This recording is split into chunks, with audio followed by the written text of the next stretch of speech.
How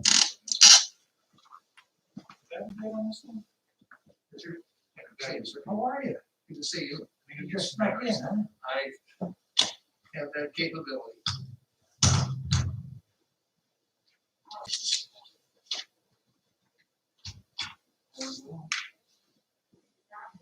Yeah. It's your only day to play golf, Bill. I know. I wasn't even gonna play today. Actually, my wife said, let's get out. I'm gonna be done by 3. It's pretty windy. So, Does that bother you? well, it's a factor, for sure. It was blowing hard. It seems to always be in your face, not downwind. Is it supposed to get down to cold tonight? No, Okay. ice is coming tomorrow night into Thursday. Ice? Yes. Okay. All I know is that the price of wood has gone sky high. I bought a half a cord today. A half a cord for $110. Oh, Wow. I love to smell it though. It smells good. It was not the battery, it was the operator. That's all right, we won't go. Gotta get warmed up. When I was a young high school friend of mine, he's entrepreneurial. I helped him, cut wood and sold it. I remember it was $12 a neighborhood set. So that's a pretty big expense. Well, it wasn't that long ago that a cord of wood was $80. So when the guy said a half a cord is $110, I went to say, what? That's how high we go. You put it.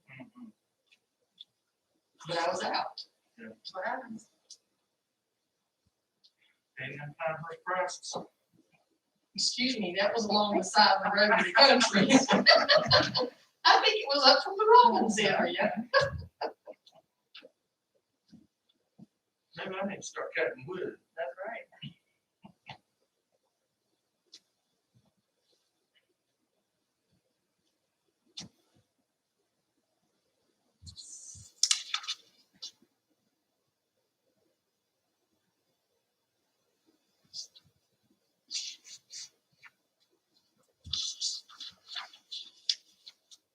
And did you pass out the one that had the staple in it? Did you staple it?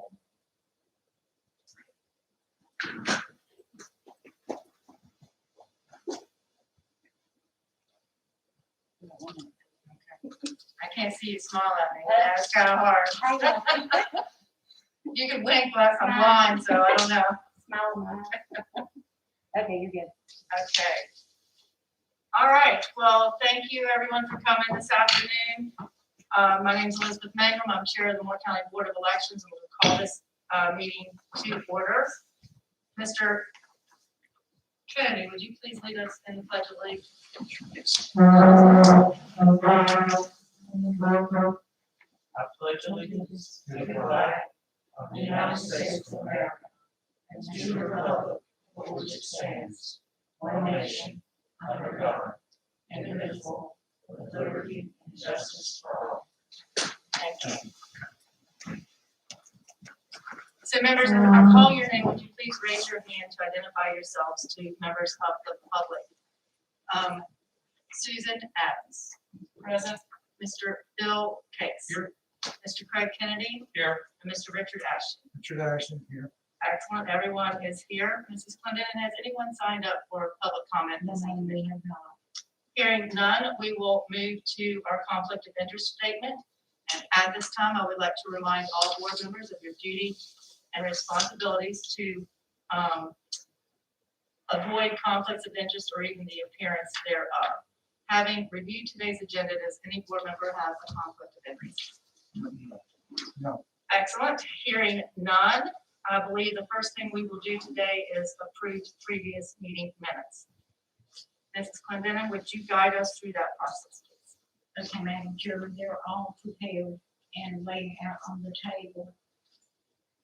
And it includes the poll books for those that were meeting. So, of course, Craig and you and I need to sign each of the minutes. the other board members, remaining board members, need to sign the poll books, and so Andy will be able to direct you to where the poll books are, and they're very obvious, they're page after page. Okay, So, so, and you want to do that just at the conclusion of the meeting, sounds great. okay? But we do need a motion to accept. To accept the minutes? Yes. Well, I will make a motion to accept the minutes. What's that? Any discussion? This includes everything we've been sent. Mhm. And That's through is today. that every meeting we had till today? Yes. And I saw a few emails, I know on some corrections and things, those have They've been been made. taken care of, yes, sir. So a motion's been made and seconded to approve the minutes. No further discussion. All those in favor, say aye. Aye. Opposed? So the motion carries unanimously. The next item on the agenda is a discussion and review of the 2020 general election. And I want to start out and say how proud I am, of the board and the staff and Glenda for the way that the election went down in Moore County. I'm very proud of that. I know that some things have been rocky in other places, and I'm grateful. So thank you guys so very much. And as part of that, I know that we've had some things with COVID and, but I kind of feel like I wanna give thanks or show some thanks. And I don't know if maybe we could do that through some sort of certificate or something, to the people who worked, and particularly with all the recounts and all the people who spent all those hours in this building. Is there anything, we can do, or can you tell us what we've done in the past and how it's different with COVID and maybe how we can address that in the future? Well, in the past, we have actually had like a celebration dinner in the month of February, but with COVID, right now that wouldn't happen. If we waited later on during the summer, but a certificate would be nice too. Do you guys think so? And we come up with something just to show them thanks? Yes. I had forgotten that we used to do the dinners, and those were really Nice. nice. I bet everybody can come together and share stories, and, Yes. and that would be really good. So maybe, we'll get vaccinated and be able to do it next year. And, I just because the usual timing is after. Yes. If things improve, as hopefully we will in the next few months. Nothing saying we couldn't do it on the eve of everybody coming back, which might be a nice way to kind of That's true. bring everybody together. And we actually, once we get going the weather, we could have a hamburger hot dog cookout. And there are, I'm sure that, yes, ma'am. We've been reprimanded, we're not. Not reprimanded, use that call, if somebody's not hearing y'all well, so they'll talk into Okay. the mic, especially Glenda. That's what they said. But we could do something outside we hope that everybody will be in better shape, but our next step is to contact everybody who worked, and even those that have previously worked, even though they could not because of the COVID issue, to say, appointments come up in August. Are you still willing to help us in the elections for another 2-year period? Because we've got so many brand new people that don't understand what's gonna happen. So once that happens, we'll get those people that are willing to serve again, and we'll give it to both the party chairs. Now, the party chairs also can change Right. in the next few months. Their terms are coming up, but anyway. So that was one of my questions too, with the poll workers and the board members, that everybody serves on that same 2-year term. It's the same term. I can't speak to the party, but I think it is, the precinct workers and the county board members are the same terms, basically. They're staggered a month apart, so that y'all get appointed and sworn in July. Then in August, we meet and we make our appointments, so they're staggered a little bit. The state board has a 4-year term, and theirs comes in May, so that they can meet and appoint county boards, so they're, as I said, they're staggered to do that. So the state board is May, and then the our county boards are July and the poll workers are Yeah, and I August. think the state board is still in the first 2 years of their appointment, Elizabeth, but I'll check and let y'all know for sure. But we will begin those correspondence, and we still get such sweet emails and nice notes from the many of the first-time workers. Good. About how much they enjoyed it. So I have copied from you, election data out off the state board. And y'all earlier got our number, but this is what was statewide, which was very, very interesting.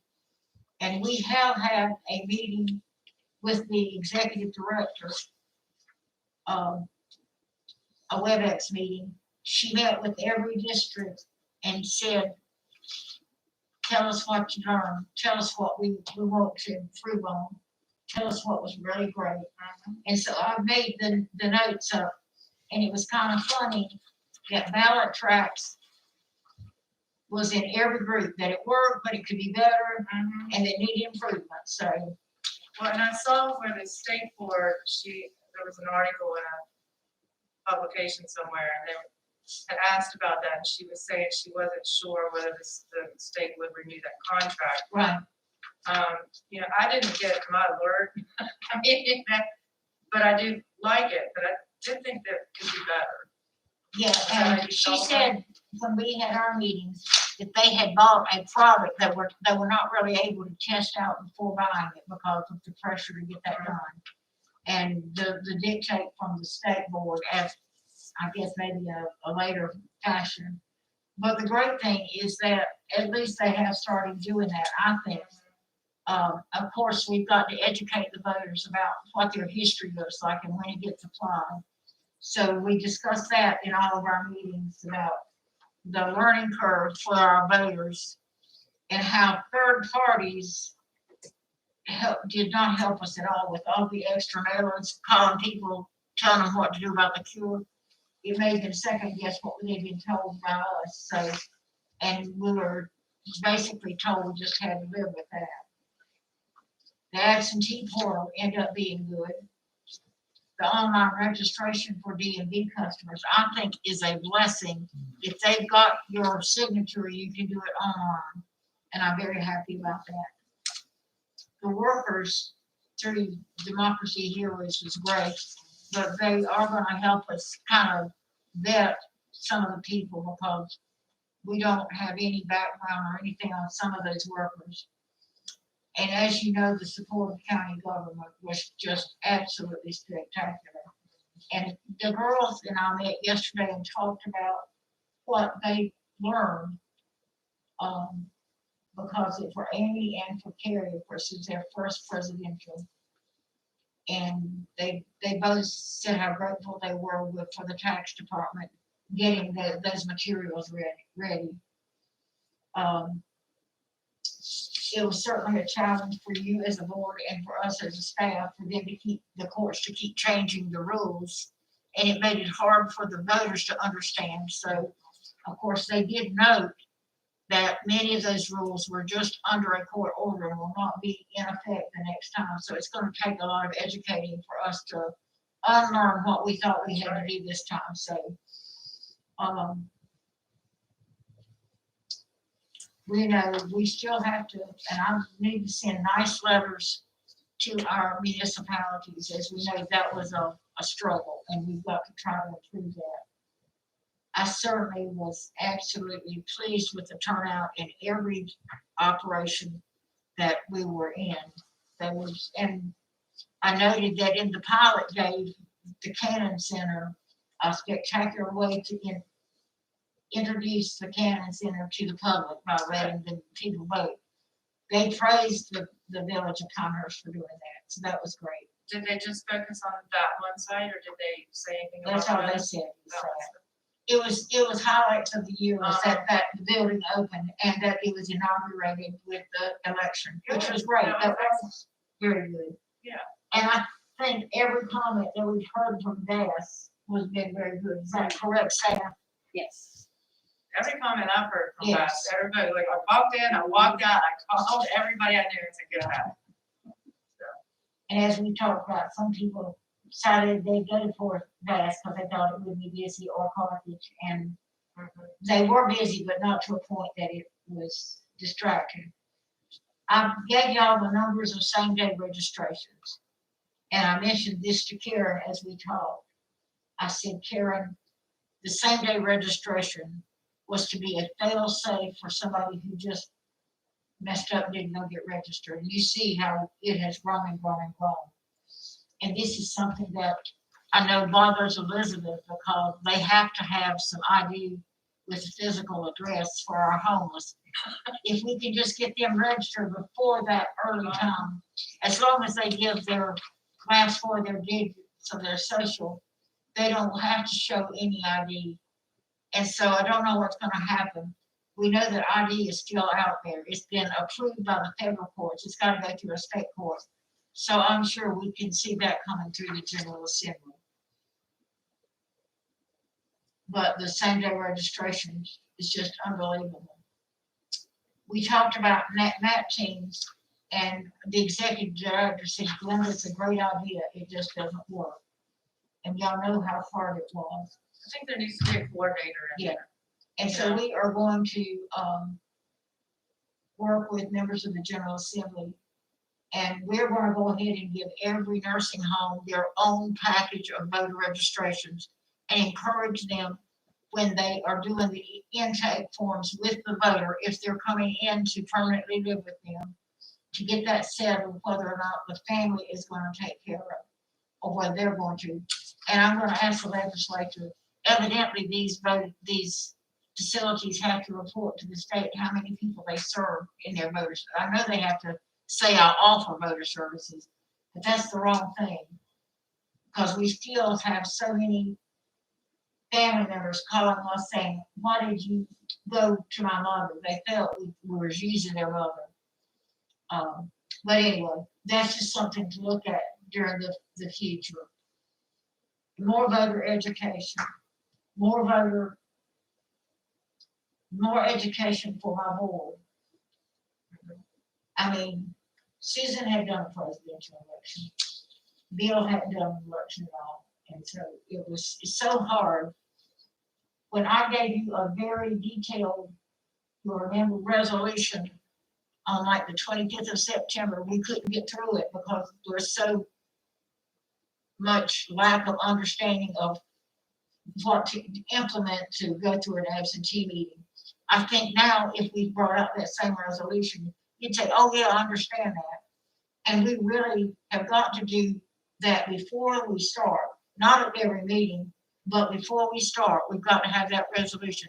Because we can't start changing how we rule on things. Once we make the decision of policy, we'll say that once the name is read and checked, that it is assumed approved, and it gives the staff go ahead to open and begin to count those ballots. Unless there is some reason that is a spoil ballot, like we found sometimes they had written that it was spoiled, they didn't write it on the outside. And I've even asked the state about those military that come in an envelope that we can't open unless we're in your presence, and then they've got to be marked. And so the person that's in charge of absentee said, Glenda, I hadn't thought about that, because over the years that has changed. But they do sign when they ask for things to be emailed, that they understand that they're losing some of that protection of a secret ballot. So we probably should have worked the military and overseas first in the meeting, so we could be confident of still having a bipartisan team. Because after we've been here 4 hours and they're at the end, sometimes we said y'all can go because we've gotten everything except just those taken care of. So better planning on my part in how we run those meetings. And I would even like to suggest that we have some work sessions that, or either let me develop some, some educational material about voter registration. There is a flow chart so that y'all can understand that if I register to vote, what I have to give, and as long as that card goes out and stays out, the set number of days, then the system automatically makes you a verified voter. Now, if it comes back before that, you're not verified, so I've got to send that card again. And the first time it's not forwardable, the second time it is forwardable. And so that when we get into provisions, y'all don't have to worry, well, did the staff do everything they could to get this information? You'll know automatically the system produces those documents and those correspondence so that you will feel better, as Bill so aptly said, this board can only be as good as the information we're giving you. So if I train you and teach you, then you won't feel uncertain about the decisions you're having to make on a provisional ballot, okay?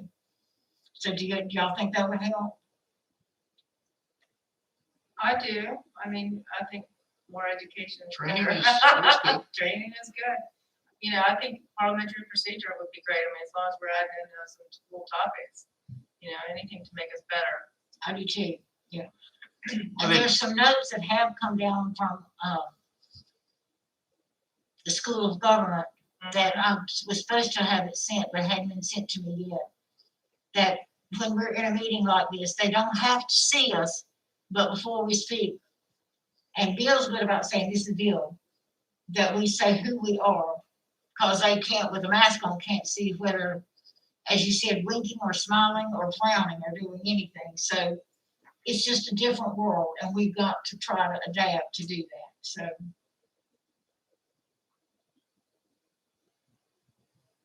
And as you see, municipal elections may be delayed, and I hope it's only for those towns that actually elect their people by district. We don't have any that do that. But with the delay in all the figures with COVID, they probably won't even get the figures out till September, and some of those large cities have September elections, so. I have given everybody, the parties, those seats that we know that are open, so. And they're changing quite often. People keep resigning and people get appointed to that, so it is a really truly moving target. And one of the other things that we will do is that we'll send our database to GIS and get them to check to make sure that we have everybody marked properly as either being in the town or not in the town. And a lesson learned from a previous town election was when that person comes in and they file, make sure that they live in town. And what is the date for the municipal elections currently without being moved? You want, What is the date for the municipals? November 2nd. That's it. and And there's, Southern Pines can have a primary, that was gonna be my question. but we won't know that till the final period ends. And Bill, it'll be exactly 4 weeks ahead. I'll get that piece of, updated, because people keep dropping out, and I have to do more, but we'll get that out to you. And we did get a response, we sent it to all the towns, that this is what our record shows right now as what will be up for the town elections. And so we've had some feedback from them, which is good.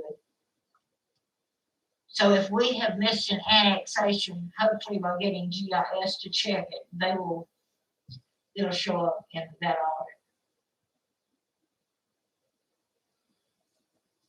If I might just ask, Madam Director, a couple, you went over kind of on a survey basis, everything that we learned, positive and negative, but I'm not sure I quite grasped what didn't work in two areas. One is the ballot tracks and the support of the municipal governments. What can we do better or Well, on plan for ballot better? tracks, the state just, that's their cause, so there's not much we can do about that. But they have acknowledged it, and so much of this came from what they did. And as we go into training, and there will be a training in August that we'll have to have. after your appointment, you're required to have training. So now if you've had it before, you can be forgiven. And they're trying to decide to try whether to do in person or to do remote. I personally thought the remote was fine with us last year. What is it? I guess I'm not, so the state can improve Bellatrix, but what were the problems with Bellatrix? Elizabeth, you want to? I didn't get my alert. I'm just saying, I didn't get an alert. And I had issues at the very beginning where they had made it sound like, anybody could track their ballot through. I think at the very beginning, you could only request your ballot through there or something like that. And then they had to add that. So I just felt like it was good, but, it wasn't. And I didn't get my I alert. think, Andrew, was that right? I know other people got alerts. Yeah, and we were all under the impression it would help you see where it was. Like Exactly. saying it left the post office, it's now at this processing center. It doesn't do that, it just says outbound or inbound, Mhm. which didn't help you at all. And I assume that, We could have told them that. I assume that's the same system every county would have, so they all had the same issue. Yeah. I'm curious whether the other county board of directors share with you and you share with them these issues, so, or are we kind of on our own in figuring these things The out? state was already very much aware, and she brought it up Okay, herself in our talks when she met with each district. She brought that up right off the bat. And what she laughed about was that it had ended up in each of her categories of not working, yeah, and needing improvement. So it was better than not knowing anything, but it really did not help our voters know where it was. I think we're so used to seeing that FedEx package and where it is, and that it left Chicago or it left whatever. And I think that's what most, and I would have thought it was gonna be that detail, since we had to have that barcode, and it was supposed to be scanned everywhere, so. Just not what they thought it was gonna be. and so maybe I thought, this isn't your list necessarily, this is a statewide That's a list? combined list. Okay, so what can we help you with, or what should be done with municipal governments to get more support from them? I really don't know. Maybe a personal note to the Aberdeen board. I mean, I'm gonna write a formal note from us and give them the facts about how many people. Now, they were upset about signs, and we used their sign ordinance in our buffer zone to tell them exactly. And so many signs and whatever. So we've already told the candidates they had to go by their local ordinance. So there's not much more that we could do about that. Unless they wanted to adopt something else in their ordinance, we don't have those powers. But I think if all we got was a complaint over signs, that's Yes. not bad. No, it's not. No, it's not. And honestly, I think the village of Pinehurst, even though they were very reluctant in the very beginning, they did not have any qualms about it.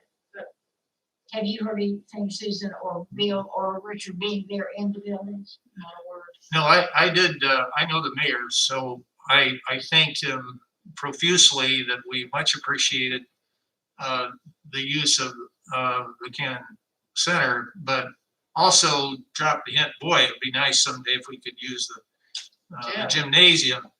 And he was a little bit saying that, it's so occupied, it would be hard for the amount of time we need to have for early election, early balloting to, one stop, excuse me, gotta use the right term, to make it available for that period of time. But nonetheless, you never know, I guess.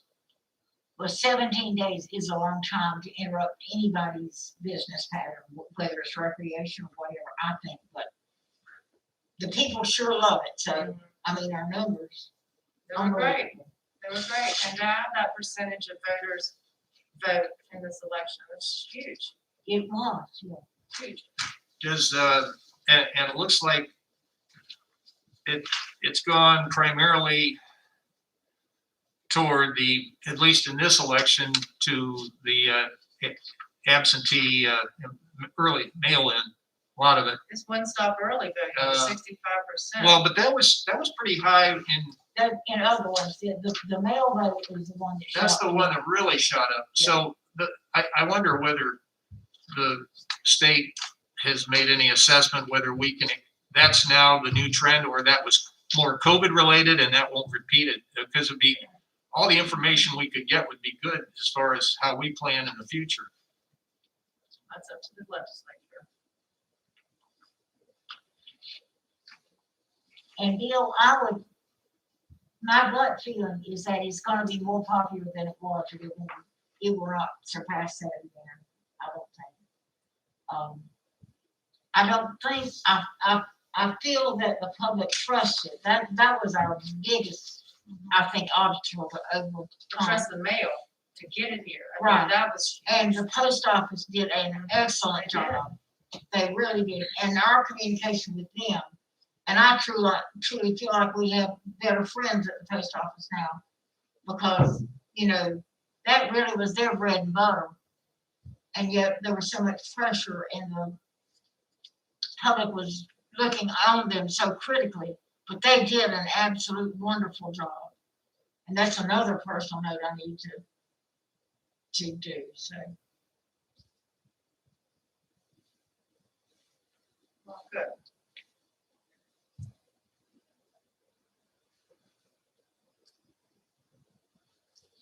So we don't know anything about redistricting, or we'll just It wait is and see what definitely gonna be happens. delayed, and so it will not really impact us, I don't think, Elizabeth. And in the past, they've let the counties that didn't elect that way for their towns go ahead and have it. And then those towns that did it would go into the 22 election, so I don't know what they'll do this time. I know that the 4 one-stop voting places was an additional burden that the staff didn't have to deal with in years past. All in all, do you think that worked out? They were able to adjust to that? I don't know. We wouldn't need 4 for the foreseeable future, but I'm just wondering, was it something that was you were able to cope with? Well, Bill, once again, Elizabeth has hit it on the head. It will be a lot up to the General Assembly and to the courts, because that's why, when we were told we've gotta have more. And even statewide, we don't know of any COVID-related illness that's been tied into elections, which in itself is a miracle with people being there the number of days and the closeness of it. So we're grateful for that. So we'll just have to wait to see. I did ask the state board for those numbers of how many people voted after 5:30 or 6, because I think you have to look at that. They are running, they have the clocks on the computer, so they're running reports that we can't get ourselves, but we will be having more information. Now, with that being said, with the town elections, we just normally do across the street, because the towns cannot afford to open up all these sites, so. But we have 3 or 4 towns that don't even allow absentees, so we will just do the in lieu of site. And if Southern Pines has a primary, we would probably do the early voting here in the office, so we wouldn't have to man a separate site and run up the cost for them. So do they not decide those things since they're footing the bill? I mean, if Southern Pines said we want to do it, would we do it? If they express it, if they expressed a desire and wanted to pay for it, then I guess y'all would need to look at it. But they're all calling and saying how expensive it is going to be, so I don't think that's going to be it. Do they have the same expenses that just are expenses for running a site? They And I told Angela we need to get you those numbers of what it was this year versus other years. And we'll look at their bills. We can give y'all of what the bills have been. In fact, Pinehurst has said, if we go up to $25,000, will that be enough? And so we have said we believe it will be, but not knowing. How many municipalities are? 11. But Cameron doesn't have absentee. Robin doesn't have absentee. Foxfire? Foxfire doesn't have it. Is that it? And Foxfire doesn't have absentee. If Cameron was smart, they wouldn't have it either. I think it's just been outrageous. Hammerman's one that doesn't have. But we do a Me prorated basis. And so they don't, if they don't have it, they don't have to help with one stop, so. Okay, excellent. Does anybody else have any comments about the 2020 election? Just glad to get it over. Have it run well. I would just like to reiterate the comments that were made earlier. I think the staff here and the people that we have working out in the county were absolutely phenomenal. And I know how hard it had to have been. So I agree with the chairman in saying how very proud I am of everybody involved. We're very, very grateful. They're faithful. We need to work hard on keeping these people, you Absolutely. know, not just recruitment and training, but retention. And bring them into the nest. Let them go. So I think you guys did a great job.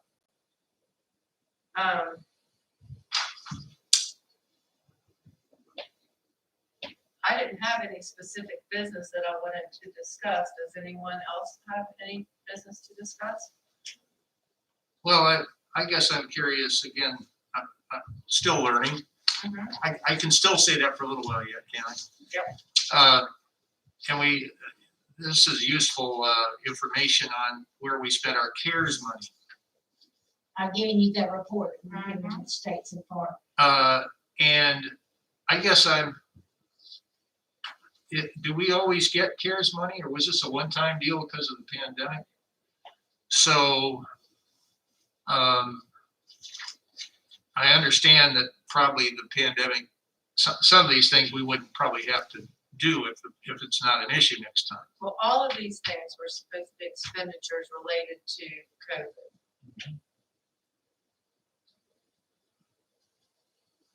Okay. Well, just as a curiosity, we have cleaning services for polling stations, $14,375. I assume we would, are those, is that an amount that would be over and above what we would usually spend, or does? That was sanitation. I I know, was but- having to come in and sanitize. Well, sure, but do we just not do any of that? We just No, rely we on just clean. We just clean up our own. Okay. So this is, you can say with some certainty that these are expenses that if COVID goes away, we Sneeze probably would guards. not have to. We'll deal be with good it. on sneeze guards. Okay, all right.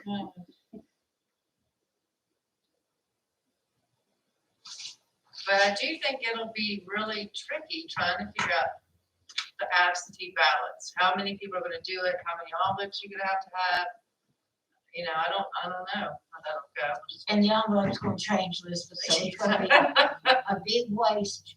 Yeah, But we did not really overbuy. Well, we got a couple boxes up there, and that's about it. Good.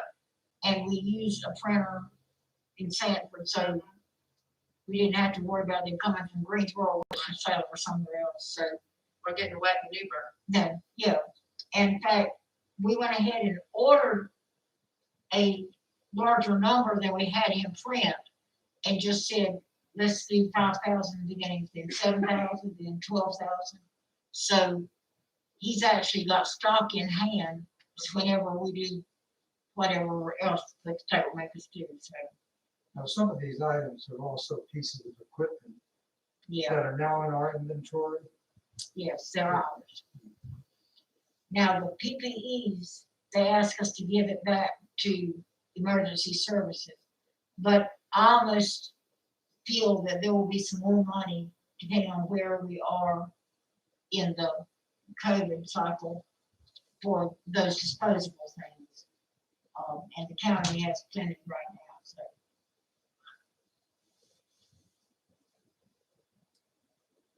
I have one other thing that I guess it's a good time to ask you about. You did allude to an issue of making sure among the poll workers that we have bipartisan teams doing certain things, which I think is required by law. And I think at times we are also confronted with the same situation when we're tabulating. I know I helped out Angela at least on one occasion. And so I think, as I recall, at least at one point, there was an issue came up whether we had a bipartisan team doing something. And you made the point, yes, we did, because we had a Republican and an independent. And that was viewed at least as technical compliance with bipartisanship. And my only question, and I guess I ask this as one of the Democratic members of the board, is that good enough? Should we do more to make sure we have a Democratic representative if at all possible, assuming we can recruit sane? And also maybe from the board perspective too, I know long term it would be good to have somebody who is a Democrat in staff. I think. Well, if you would look at the record, we failed to have Republicans, we didn't fail to have Democrats. Okay. Well, I know that there, and the same would go the other way. I'm not saying just from a one-sided perspective. And the law for MAT teams is very specific that if the board as a majority agrees to having that unaffiliated person there, and if you look at your numbers, pretty soon we're not going to have the parties. Everybody is going unaffiliated here. And the parties themselves have appointed or recommended chief judge, and they'd be a Democrat, and then they decide to change their parties. And they've never told me, I'm not going to use them now. If you put a U beside your name today, are you going to change? Well, that's the way I feel about it. So Yeah. I kind of feel like people can register as unaffiliated voters, but they still have a voting record for us to examine.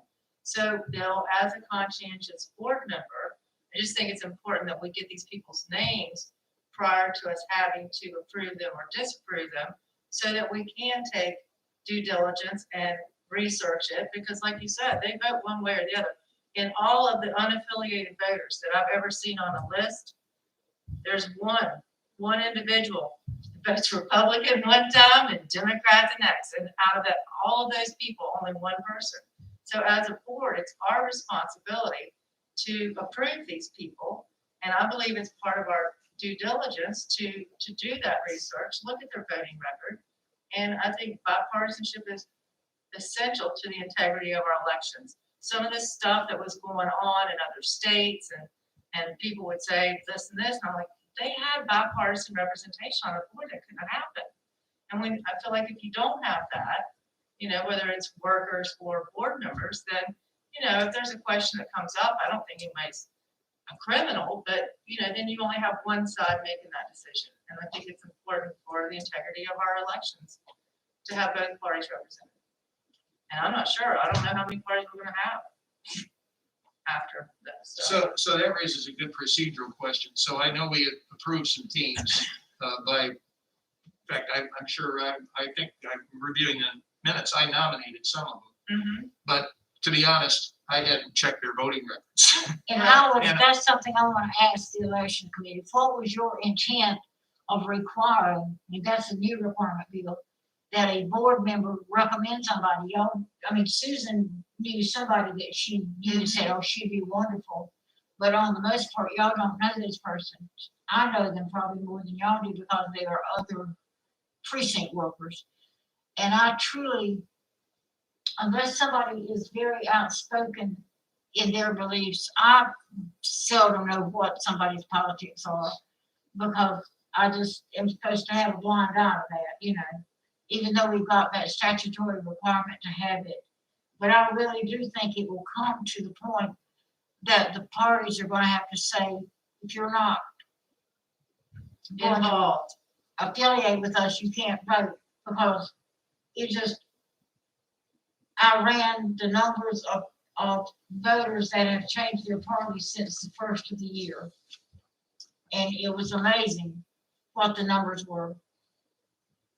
Not very many Democrats changed, but a bunch of Republicans changed, but they didn't change to Democrat, they changed to unaffiliated. It was over 200 of them that changed to unaffiliated. So, and the way our state law is now structured, that you get to choose on election day, then why not be unaffiliated, you know, unless you're just. Well, that's fine for a voter, but I mean, when we're choosing people to Right. work in here and perform these tasks, I think that, you know, we probably have a list, there's probably a master list. I mean, here's my master list from reading minutes, meetings and writing all this stuff down. So I would think that the more familiar we become with these names and, you know, then we'll know who these people are, you know? But unless they're terribly outspoken, most of all, us, I don't think I would know what somebody's politics were. No, I don't think so either, but I And do we think certainly that don't they want those have outspoken people politics. to be aware, even if they- When you said we could check, what record can you check Your voter, the voter record. as far as what? The voter primary profile. voting? You check it, you put it's a state site, so you just put the voter's name in the computer and if they're registered, it spits it out and tells you where they're registered and you can look at their voting record. And if it's someone who's unaffiliated and they go vote in a primary, they're pulling a ballot for either a Republican or a Democrat. Right. So you don't know how they're voting, but if they're pulling that ballot for 20 years and voting Democratic, then it's one thing. But I will say, I've been shocked in looking up people, and one person I thought was a Democrat, you know, I don't think that they are. So, I don't know how you know. There's an interesting question in my mind. Just how did you get all those wonderful people to show up? Day after day. How did you know who they were? I mean, is it just from your experience here? Do you have lists of judges and then Well, chief judges and then now just go down? it is my experience, but with all these new people, Richard, that came through either our flyer or through the state website, Democracy Heroes, it's just that we didn't know. Now, I know that it was discussed about, did we do any background checks? And we did not. So, Well, That would have been why expensive. couldn't we develop, a list of all those wonderful people as a start? You have obviously a list, right? we that do, you contact. And vet all those people, and then we ought to be developing a resource well, to Richard, expand when we have to. yes, but the process says that once we don't have to do this, but as a courtesy to the chairman of both parties, we say who's willing to work again. Mhm. And then if there's somebody that did not work out, we would say, we would ask that you not recommend them. But that's your party's responsibility to do the recommendation. They've not been as strong about recommending their people as they were in days gone by. I mean, in days gone by, it was a little more stringent and more, I guess, more political. Because once you work in here, you're told you can't really have an opinion. You're not supposed to publicly go out and endorse people and be involved in campaigns. And so while they may be affiliated with the party, they're not going to be really out doing stuff for candidates. So, Well, but it is your chairman's responsibility to make sure that they're good and the kind of person they would want representing the party in the voting place. But I assume you have to scramble to get some people, particularly when we're having those recounts. If you live in Pine Bluff. Yeah. Well, now, no, the people that wanted to help with the recount, they're your regular election day workers, and they all love to come in here and work because they feel like they're learning and So they're gaining that's really experience. the database. Yeah. The prior workers. Yes. Yeah. That's who you go to first and who are willing to work. And is that usually a sufficient database? Oh, yes, sir. To I meet think these, so, from what they extreme are. situations that come up from time to time, Yes. like our last election. Well, and then once again, Richard, they're serving a term, just like we are. Yeah. So, you know, she'll have to see if they're willing to serve another term. And, you know, we'll take a good look at the list and try to build on it and reward these people and train them and keep them in the fold, for sure. Yeah, I think we have to do all we can to keep that affiliation with them and to educate them, you know, as things like we educate, Mhm. to educate ourselves. So they. Yeah.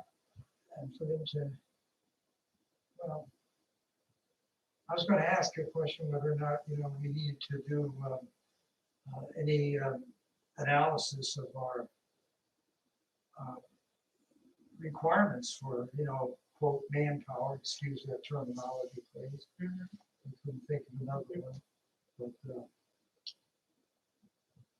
Well, truly, we're at the mercy of the political parties, and they really need to sometimes step up to the plate. So, well, I've been too happy with the Democratic Party. They've let us down a couple of times. And, Well, we did the buck slip, so then those people did, and then, so I'm assuming that the people that called in from the buck slip and the Democracy Heroes, did they tell you what party affiliation they had, so you could send them to the party people, or how did you handle that? Huh? we looked at it as we were putting them in, but we didn't even know which precinct at that point in time they were going to be in. So then as we make the assignments, we try to get that equaled out. So, you know, right now, I would love to have Democrat or Republican in Pine Bluff, a male or two, you know, so I just don't know. And we hate to say that, but every precinct really do need to have some men in there, so. And if you're the minority party right now, Susan, you've worked in the polls both as the majority party and the minority party, right? And you would certainly think the party would want a strong person, but sometimes just to get somebody to work, you know, not if they're going by the law, it matters not what their party is, it really doesn't, y'all know that they cannot go against the law, and party influence is not a part of election day. So I guess, Richard, that's why if we're going by what we're supposed to, I don't worry a lot about that.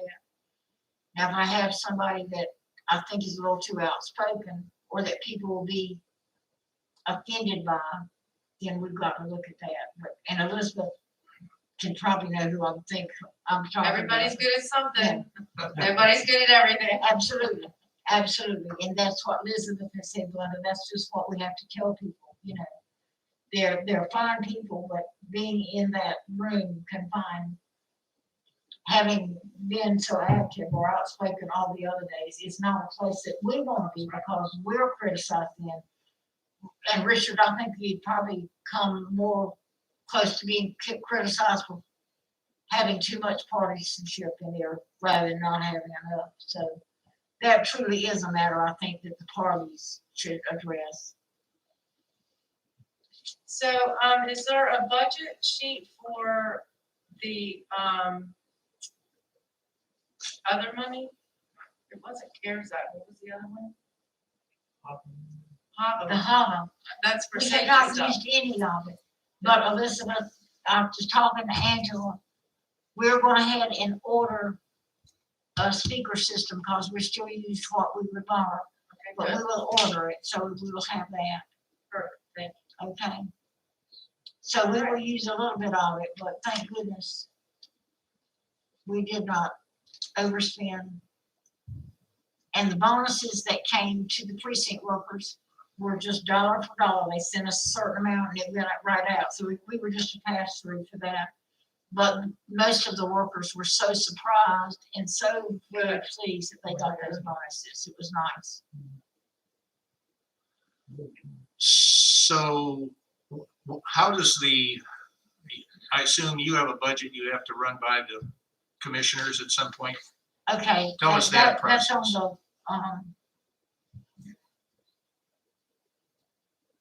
agenda that Angela and I will begin to prepare that budget.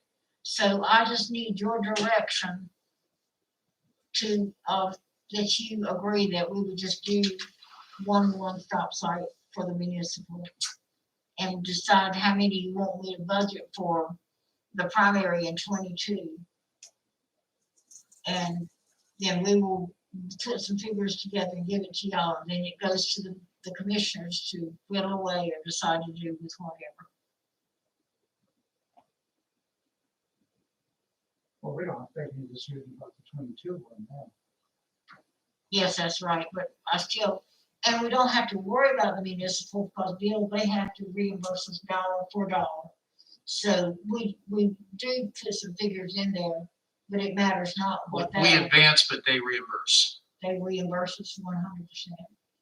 They don't pay for salaries for us, but if we make overtime, they have to pay it right back to us, so.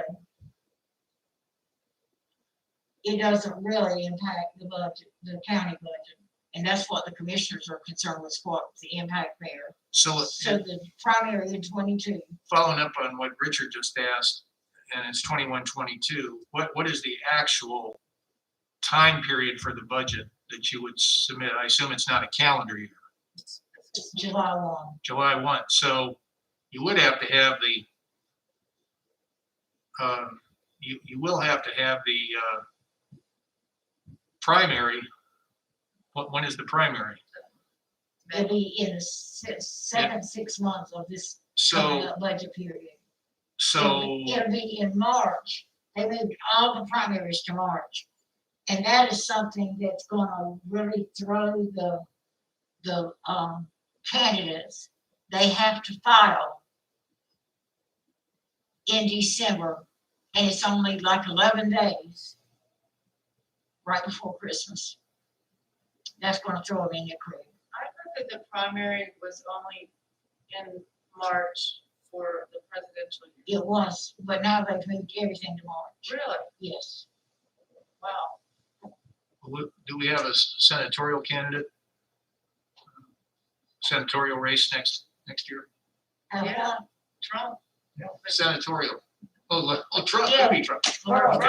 Yeah. Yes, Burrow's gonna be up. Okay.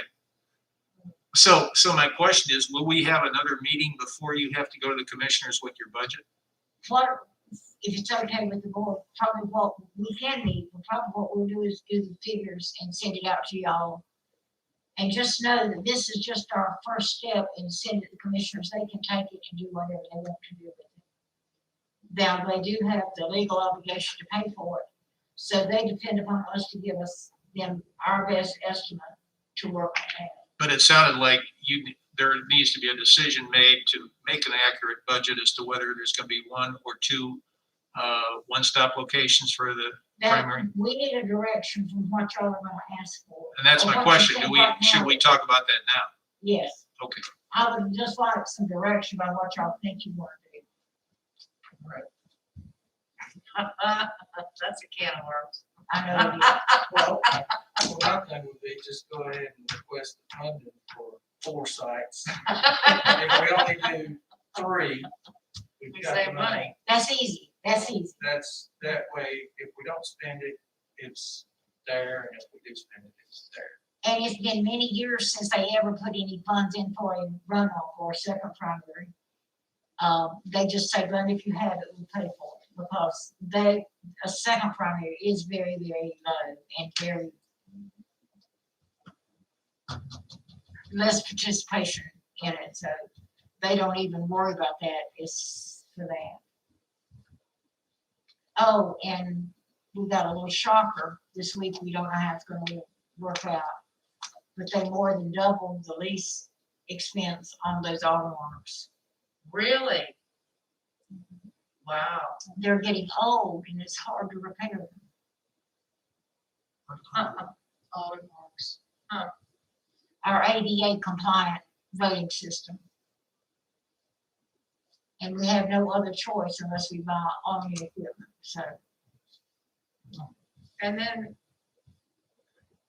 our tabulators, do we need to talk about those at all? And equipment? and how you guys wanna go about that, like when we have to make those decisions, or, you know, Well, y'all decide when you want to buy new voting equipment. And then we have to have a test election. And the commissioners are the only ones that can enter into the contract, but they have to have your recommendation as board to enter into contract to buy a voting system. And there are only a couple of companies that are certified in the state. And Dominion has a really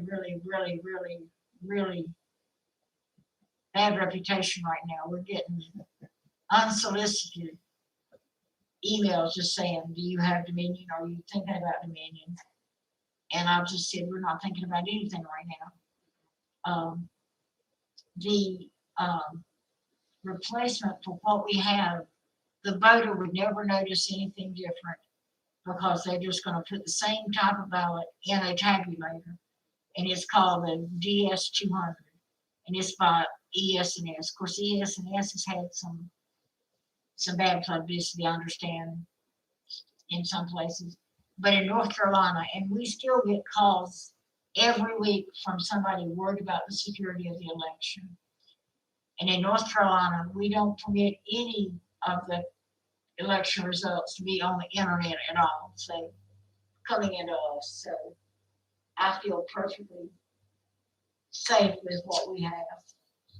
And so at the point in time, we have to give a capital outlay estimate to the county. And for years I have been telling them that it's coming up. And once again, they just said, Glenda, we'll handle it differently. We're not going to necessarily budget for it. Because for them, it's the bottom line of what the tax rate has to be, right, Craig? When you're adopting that budget. So I have given them a figure of $600,000, but it doesn't mean that we're tied into having to make a decision right now. And it's totally up to y'all when y'all decide you want to buy new equipment. Now, why do we have to replace these? Well, right now, we don't have to, Richard, because the memory cards were going bad because of the age of the machine, because when we bought them in 2006, they were already outdated. In fact, ES&S had stopped production of that machine, looking to something newer. But of course, at that point in time, we thought everything had to be direct record, right, Susan? And so now the whole country's turned to nothing but paper ballots, which we will want to do anyway. So it's just up to us when we decide to, unless the state for some reason came in and decertified it. Could you give us, from ES&S, what, yeah, what, not that, we're not looking at mine right now, but, and maybe get us a quote from something comparable also, just for us to look at as education, that way in the months and years ahead, we. Okay, and I think, Craig, the only other would be Hart. We'll just say this is for budget purposes only. Don't Right. call me every day. Right, yeah. well, and I do think that for Bill, in terms of conferences and stuff and being video,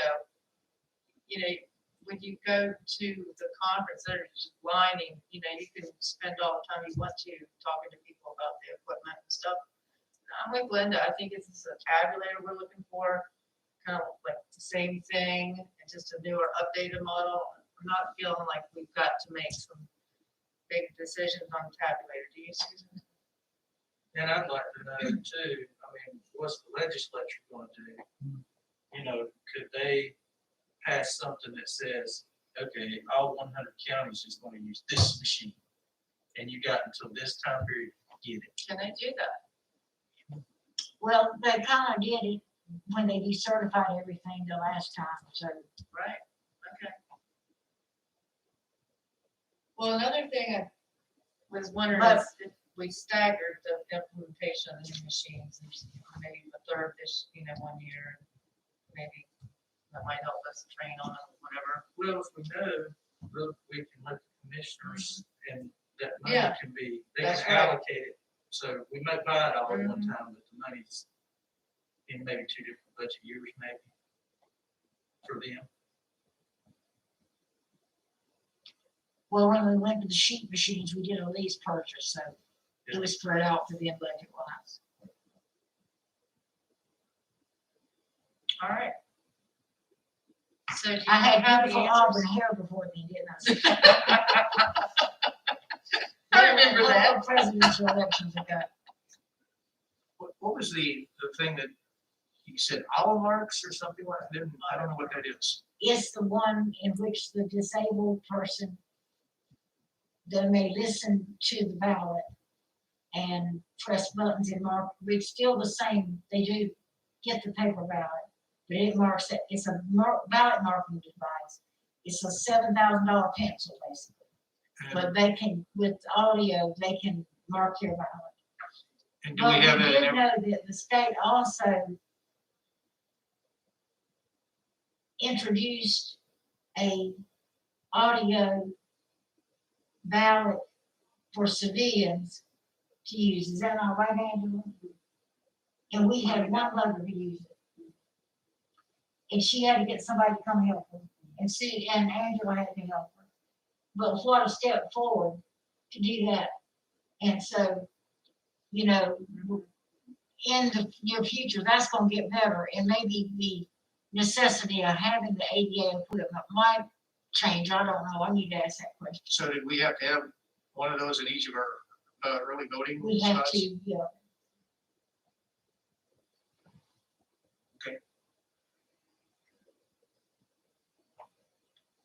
So does everyone feel comfortable with having the early voting at the Ag Center For municipal, for municipals meetings?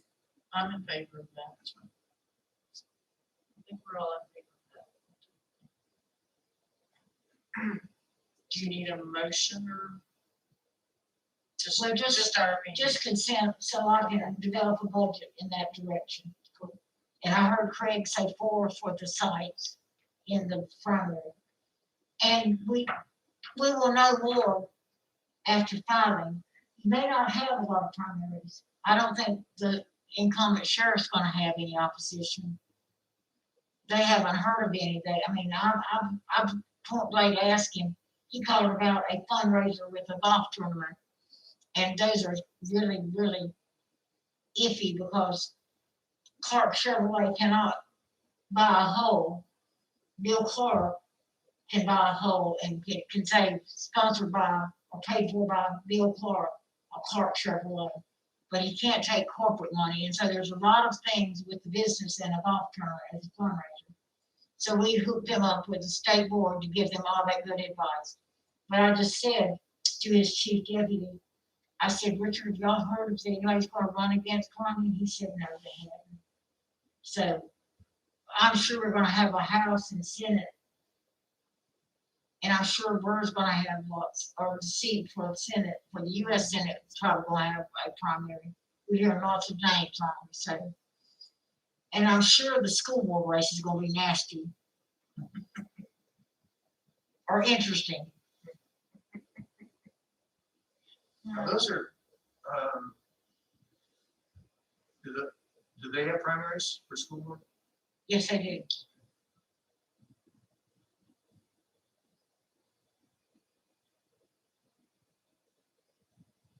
All right, is there anything else to discuss with the 21-22 budget?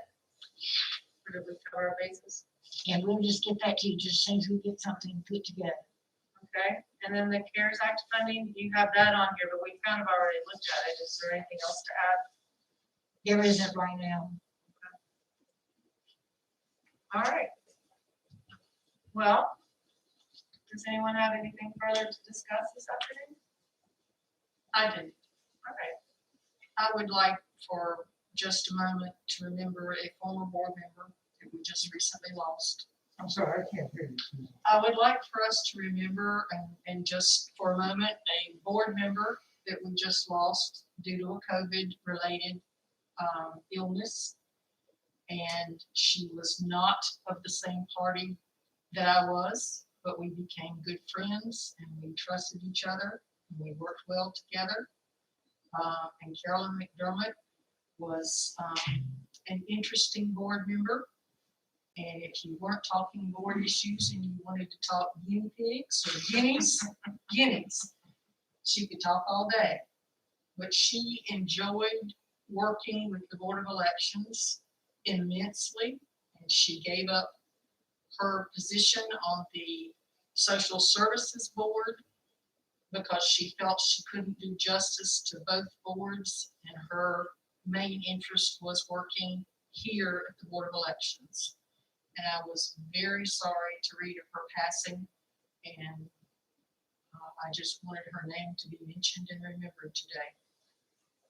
Thank you. Okay, any further business? Hearing none, this meeting will adjourn. Thank you, Judy. Thank you. Good update. When did she serve? I think Richard replaced her. No, 'cause I didn't know, I mean, I think I might have replaced